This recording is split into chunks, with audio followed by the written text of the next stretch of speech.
What's up, everyone? Welcome back to the channel. Today, we're diving into all the action from WrestleMania 42 Night 1.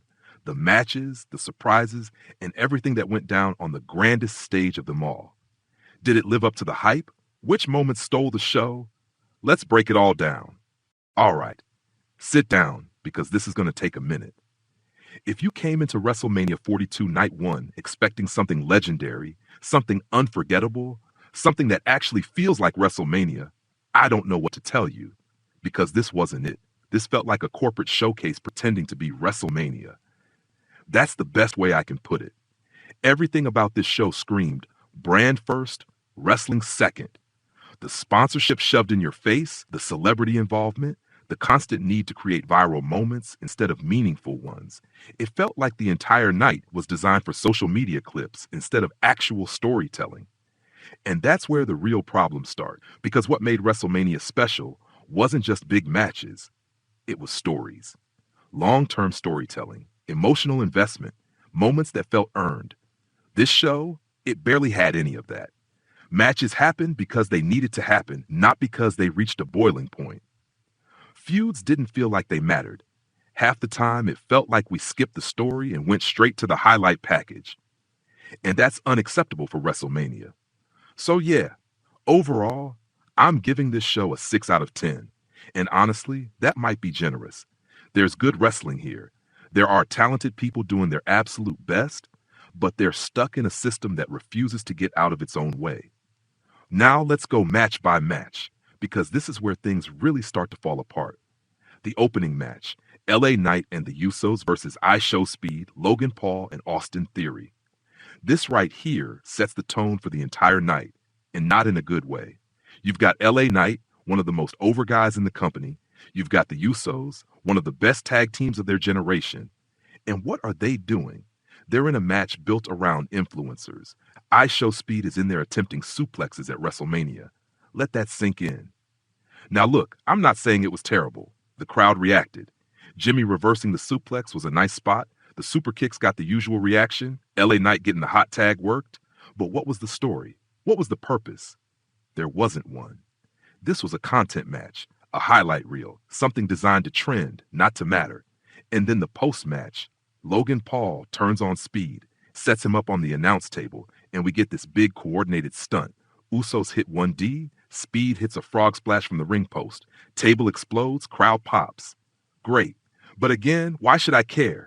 It's just noise. It's just spectacle. Then we move into Jacob Fatu versus Drew McIntyre in an unsanctioned match. And finally, we get something that feels real. Fatu doesn't even wait. He flies in with a suicide dive before Drew can get in the ring. Weapons everywhere, tables, chairs, toolbox. This thing felt chaotic in the right way. Drew recording the fight on his phone and posting it mid-match. I'll be honest, I hate that kind of stuff. But at least here it fit the tone. This was brutal. This was aggressive. This felt like two guys trying to hurt each other. The Claymore not finishing it? Good. Fatu coming back, smashing Drew with the toolbox, putting him through the table with that double jump moonsault? That's how you end a match. That's a WrestleMania moment. And it stands out even more because so much of the rest of the show doesn't feel like this.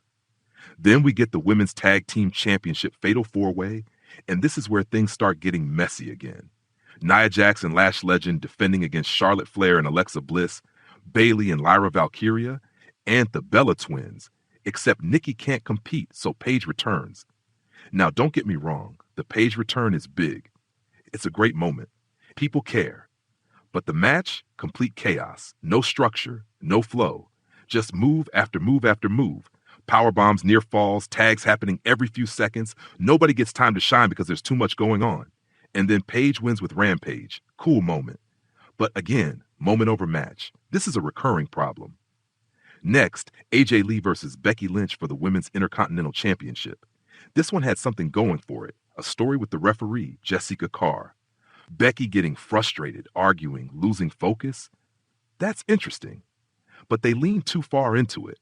Instead of enhancing the match, it became the match. Every time things started picking up, we go back to Becky yelling at the referee. And by the time we get to the finish, Becky using the exposed turnbuckle, hitting manhandle slam, it works. But it feels overcomplicated. like they didn't trust the wrestling to carry it. Then we get Gunther versus Seth Rollins, and this is where I really start getting annoyed, because this should have been the best match of the night. Gunther attacks before the bell, powerbombs Rollins, sets the tone immediately. Rollins fights back with everything: pedigree, stomp, dives, falcon arrow. This is intense. This is physical. This is what WrestleMania should feel like. And then Bron Breakker shows up, spears Rollins. Match basically ends because of interference. Why? Why do we keep doing this? You had something great. You had something that could stand on its own, and you didn't trust it. So instead of a clean, hard-fought victory, we get interference, distraction, and a finish that feels weaker because of it. This is exactly what I mean when I say this show doesn't trust its own talent. Next, Stephanie Vaquer versus Liv Morgan. Again, good wrestling, completely dragged down by overbooking. Vaquer looks strong, Liv is doing her thing, the match is building. Then Judgment Day gets involved. Raquel Rodriguez, Roxanne Perez, distractions, interference. Again, every match needs help. Every match needs chaos. Why? Liv wins after 2 oblivions, and instead of it feeling like a big title win, it feels like, well, yeah, of course, because she had help. Then we get a break. John Cena announces attendance. Bianca Belair comes out and announces she's expecting a child. And honestly, this is one of the best moments of the night, because it's real. No overbooking, no nonsense, just genuine emotion. And it stands out because everything else feels so artificial. Now, the main event. Cody Rhodes versus Randy Orton. This should be simple. This should be intense. This should be 2 top guys telling a story in the ring. Instead, we get Pat McAfee. Why is Pat McAfee involved in a WrestleMania main event? Seriously, before the match even starts, he attacks Cody. Cody takes him out, Jelly Roll shows up, elbow drop through the table. What are we doing? This is the main event of WrestleMania, and it starts like a variety show segment. Then the match starts, and to their credit, Cody and Orton actually deliver. Targeting the back, draping DDTs, power slams, stealing each other's moves. There's real storytelling here, but it keeps getting interrupted. Referee gets taken out, low blow, midair RKO, then McAfee comes back as a referee. No, just no. Counts a near fall, gets RKO'd. And by the time Cody finally wins with Crossroads, the match feels overstuffed. There's too much going on, and then Orton stands tall anyway after attacking Cody. So what was the point? Even your ending doesn't feel definitive. And that's the entire show in one sentence. Nothing is allowed to just be what it is. Everything has to have interference, chaos, celebrity involvement, or some extra layer that takes away from the core of wrestling. There's a serious lack of storytelling here. Matches aren't the climax of stories. They're just events happening on a card. There's no emotional payoff, no real sense of progression, just moments, clips, highlights. And that's not what WrestleMania is supposed to be. So yeah, 6 out of 10. A show with incredible talent, held back by overproduction, lack of trust, and a complete obsession with spectacle over substance. If Night 2 wants to fix this, it needs to strip things back. Let matches breathe. Let stories matter. Keep celebrities out of the main event. And for the love of everything, stop overbooking every single finish. Because if this is the direction WrestleMania is going, then it's losing the very thing that made it special in the first place. And that's not just disappointing. That's a problem.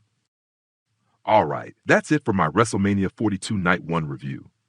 Let me know in the comments what you thought about the show, your favorite match, biggest shock, and what you're expecting for Night 2. If you enjoyed this video, don't forget to like, subscribe, and hit the bell so you don't miss the next review. Thanks for watching, and I'll catch you in the next one.